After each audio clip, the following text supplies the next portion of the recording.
अग्रणी सामाजिक तथा सांस्कृतिक संगठन रूपायन पक्षर जातिर पिता महात्मा गांधी 155तम जयंती बालेश्वर सहरर स्टेशन क्लब परिसर में पालित हो जाइछि।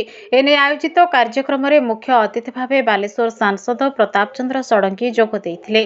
गांधी आदर्श तथा अहिंसा तथा मानववाद दर्शन समग्र विश्व को एक नूतन आलोक आलोकित करथिला।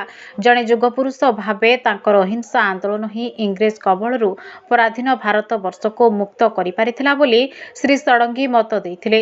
विशिष्ट स्तंभकार तथा प्राबंधिक डॉक्टर राधारंजन पट्टनायक एथिरे मुख्य वक्ता भावे जोग देई गांधीजी मानववादी आदर्शर वास्तव स्वरूप में राम राज्यर स्वप्न सार्थक होई परिबो बोली मत व्यक्त करथिले।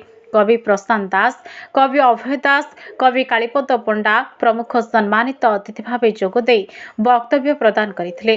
संगठनर प्रतिष्ठाता श्रद्धांजलि राय एथिरे सभापतित्व करने सहित सत्य, धर्म, अहिंसा, सत्याग्रह तथा सर्वोदय नीति ही गांधी को महात्मा करिपारिछि बोली मत प्रकाश करथिले। ए अवसर में विभिन्न क्षेत्र में निज निजर सर्जनात्मक तथा गठनात्मक उल्लेखनीय कार्य पई डॉक्टर भागवत बेहेरा, कवि सिंधु सेन, कथाकार उदय दास, विशिष्ट स्तंभकार ललितेन्दु पालौरी, समाजसेवी ममता साहू, शिल्पपति मिहिर दास, समाजसेवी प्रमिला बेहेरा, समाजसेवी ललिता मंजरी बेहेरा, सांबादिक रघुनाथ नायक प्रमुख को संबर्धित करा जायथिला। एहा सहित रूपायन अनुकूल्य पूर्व अनुष्ठित विद्यालय स्तरीय तर्क, संगीत एवं नृत्य प्रतियोगितार कृति छात्र-छात्री को अतिथि माने पुरस्कार प्रदान करथिले। सभा कार्य प्रारंभ में कवि मधुसूदन मिश्र अतिथि मानकु मंच आह्वान करथिबा बेले तापस कुमार साहू शेष में समस्त को धन्यवाद अर्पण करथिले। सभा पर रूपायन संगीत और नृत्य विद्यालय छात्र-छात्री माने समवेत संगीत परिवेषण करथिले। बालेश्वर सहरर बहु विशिष्ट व्यक्ति ही कार्यक्रम रे जोग देथिले।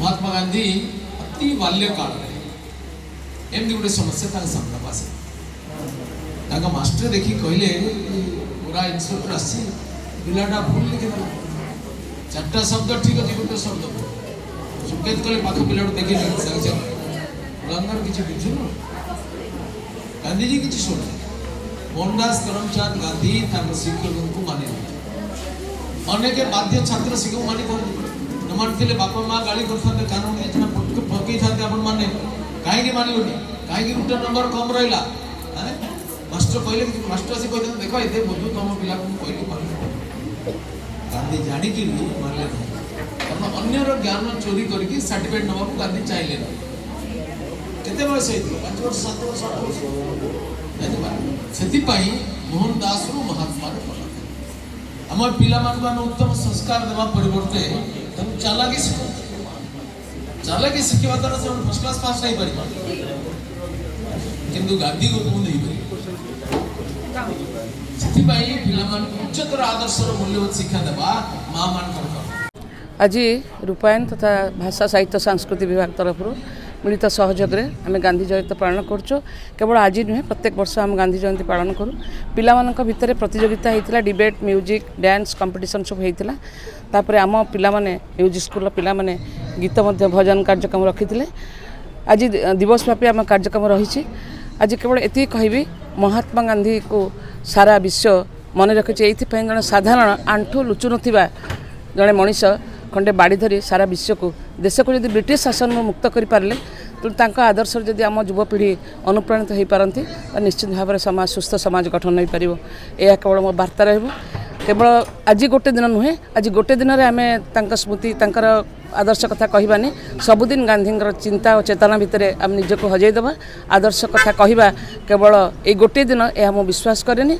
जो कथा कहते गांधीजी गोटे दिन में से केवे देश स्वाधीन करनथिले वर्ष वर्ष धरी मास मास धरी राति अनिद्रा ही करिया पड़ता से विश्वास आत्मविश्वास अच्छी से साहस आ बलिदान आत्मविश्वास भितर ये समाज प्रति रहो ये केवल वार्ता रहे। आपन जानिथिबे रूपायन बहुत बड़ गोटे बहुत धन्याड़ अनुष्ठान नुहे।